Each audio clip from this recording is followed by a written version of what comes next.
In today's video, I'm going to teach you how to add a custom domain to Bolt.new apps. By the end, you'll know exactly where to click, what to type, and how to avoid the most common pitfalls, so your app is reachable at your own URL with a secure connection. First, open Bolt.new and head straight to the project you want to brand with a custom domain. Make sure you're in the correct app and environment, especially if you maintain both staging and production. It helps to verify that the app is already deployed and loading at its default Bolt address, so you know the backend is healthy before attaching a domain. Next, look for the More Options menu in your project dashboard. Depending on your layout, it may appear as a three-dot icon or a gear. Open that menu and choose All Project Settings.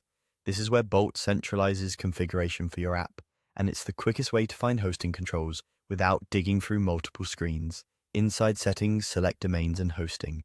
This section shows your current deployment URL and the tools for connecting a custom domain, managing SSL, and reviewing connection status. It's the command center for everything related to how users reach your app on the web. Now, add your domain. Click the button to add a domain and type the exact host name you want people to visit. You can use the root domain, like example.com, or a subdomain, like app.example.com. A few tips here will save you time.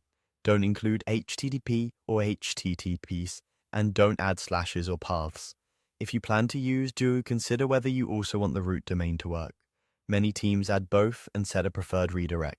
Stick to a single, consistent host name for your primary environment to avoid cookie and cause surprises later. After you submit your domain, Bolt will guide you through verification and connection. You may see instructions or records to confirm ownership, such as kname, A, or TXT entries. This is normal and ensures traffic routes to your app securely. If you manage DNS elsewhere, follow your provider's process to apply any records exactly as shown.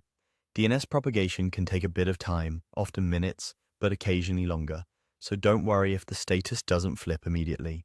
Keep the domains and hosting page open and refresh periodically until you see it connected. Once connected, Bolt will automatically provision SSL so your site loads over HTTPS. Test your setup by visiting the domain in a private or incognito window.